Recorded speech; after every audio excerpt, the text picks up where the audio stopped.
Hello, friends. Welcome to the topic Basic Sentence False. When we say sentence false, we are talking about common errors or shortcomings that can detract from clarity, coherence, and effectiveness of a sentence. Why we should study this? Why we need to remove sentence false?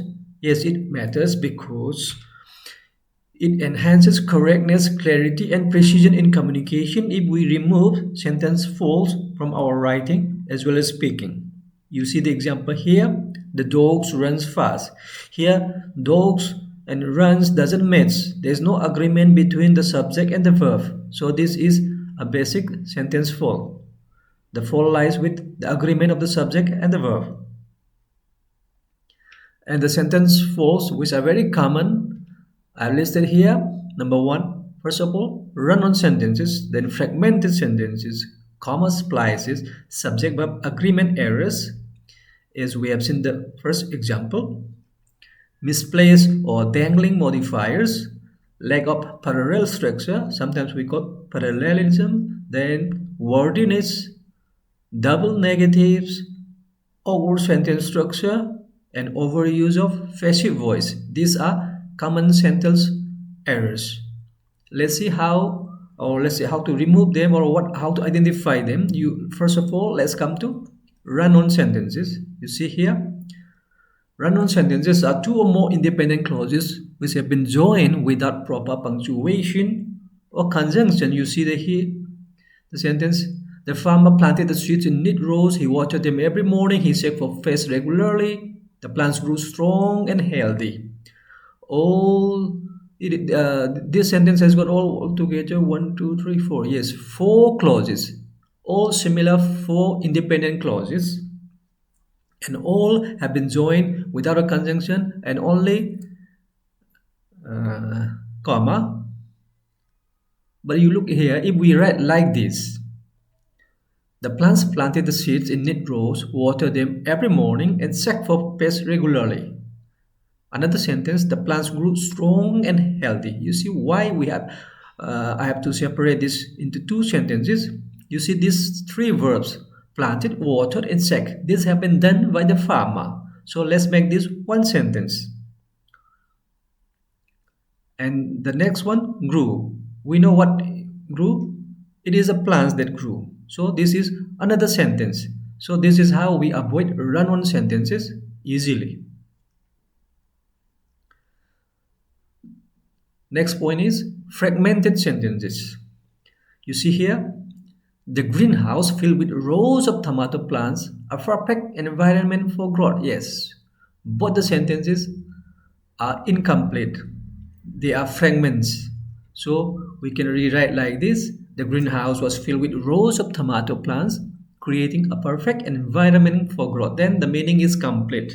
So we should avoid fragmented sentences and write complete sentences.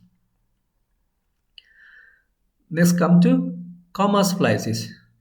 They are grammatical errors that occur when 2 independent clauses are joined only by a comma without appropriate conjunction or punctuation. You see here, I wanted to go for a walk, it started raining. So we have got 2 independent clauses which are joined by a comma. It should be better that we write it after the first comma we put a conjunction but, which is a coordinating conjunction. 2 independent clauses should be joined by a coordinating conjunction. Or we can write like this. Without the conjunction, if we have to write instead of the comma, we have to use a semicolon. Or altogether, if we don't want to use these punctuations, we can break it into 2 sentences. 2 independent clauses turn into 2 independent sentences. That is also correct. This is how we avoid comma splices. Now let's come to subject-verb agreement errors or disagreements. You see here the soil in these fields are rich in nutrients. If you look at the subject and verb here, soil and are, it doesn't match. It should be the soil, then is rich, so it's correct. Similarly, each of the seedlings require, most people tend to look at seedling, so they take a plural verb. No, that meant you have to look at the first one. Is means only one, so is require is wrong. It should be is requires. So this is simple examples of subject-verb agreement errors. Now let's come to misplaced modifiers. Modifiers which have been placed at the wrong place. You see here, the farmer planted seeds in the field that were genetically modified. So you see here, the modifiers genetically modify. What does it modify? Does it modify field or seeds? We know what has been genetically modified. It is the seeds, not field. So it is better that we write like this. The farmer planted genetically modified seeds in the field. This is how we avoid misplaced modifiers. As far as possible, put the modifiers near the noun or pronoun that is modifying, that it is modifying. Yes. Now let's come to dangling modifiers, similar to misplaced. Planted it in nutrient-rich soil, the farmers expected the crops to grow quickly. I've marked this wrong straight away because the modifiers planted in nutrient-rich soil, it seems as if the farmers have been planted. So this is wrong. It should be planted in nutrient-rich soil. The crops were expected by the farmers to grow quickly. Now we know it is the crops that have been planted in nutrient-rich soils. Or to make it shorter and more direct, we can remove by the farmers and write like this: planted in nutrient-rich soil, the crops were expected to grow quickly. So these are examples of removing dangling modifiers. Now let's come to parallelism or lack of parallel structure. You see here,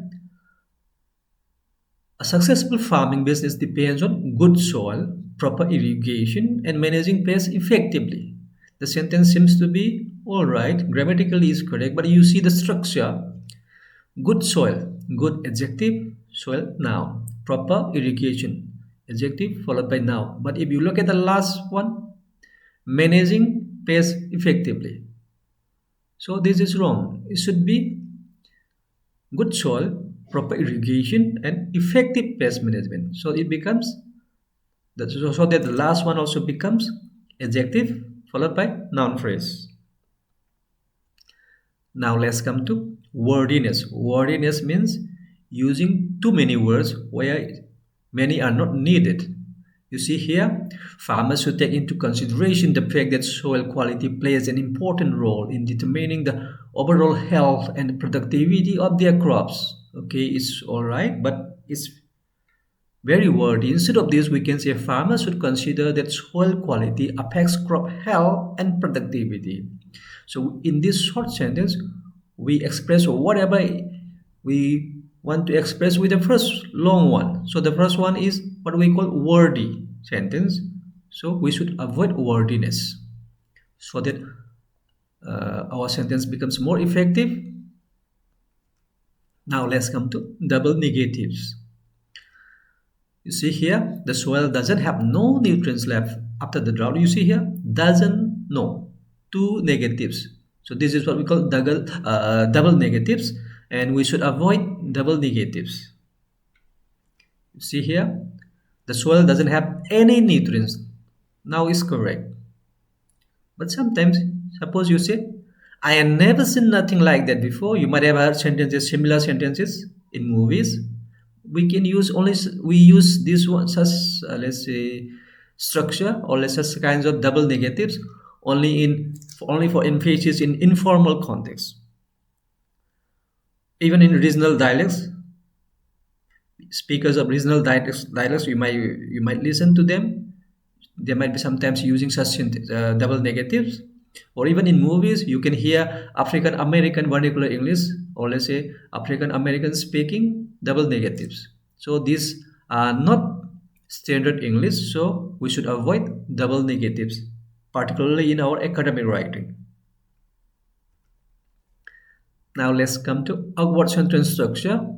To improve the farmer's sustainability, it is crucial to reduce pesticide use, which, if used excessively, can cause harm to the environment and the health of those living nearby. And this should be done as soon as possible. The sentence is correct, but The structure all together is very awkward because we need to think what is going on or what does the text mean. So instead of this, we change the structure into a simpler one to improve sustainability. Reducing excessive pesticide use is crucial to protecting the environment and public health. Now the sentence is no more a word, it's very straightaway simple and clear to be understood. Now let's come to overuse of passives. Use of passives is okay, but overuse is not recommended. You see here, example of a passive sentence. Instead of this, we can say the technicians apply the pesticides according to the instructions provided. The first passive sentence is also correct. The second one is active. That is also correct. But the thing is, we should know when to use active or when to use passive. But as far as possible, we should not use, or let's say overuse passives. But wherever we require passives, of course, we can use them. Now coming to confusing homonyms. The soil was tilled to prepare for the new crop, but the till was not deep enough for proper root growth. You see here, was till, the till, two tills here, and it's a bit confusing because of the similar sounds. The soil was tilled, but the till was not. So instead of this, we can rewrite it. Soil was tilled to prepare for the new crop, but the depth of the tilling. Now it is better to our ears. So this is how we remove confusing homonyms. Overuse of adverbs. Adverbs we need, but the thing is, overuse is not recommended. You see this example here. The fertilizer was applied very evenly across the field, making sure that it was distributed so uniformly. You see the phrases or the words, very evenly, so uniformly.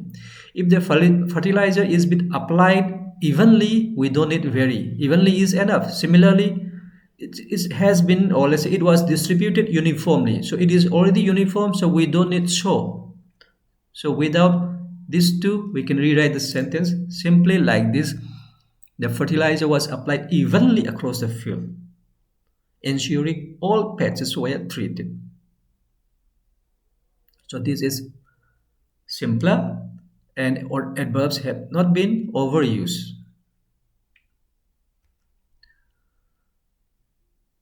And then let's come to the incorrect use of apostrophe here. You see here the sentence, the farmer's irrigation system was faulty, causing the plant's root to become damaged. You see the possessives here, farmers and plants. So both are wrong. The first one, it should be the farmer. You see here, farmers. After farmer, we should put an apostrophe before the letter S. And similarly for plants, since plants is already plural, so we don't need another S after the plural, after the apostrophe. So this is how we avoid incorrect apostrophe. So these are the basic sentence false. Thank you. Have a nice day.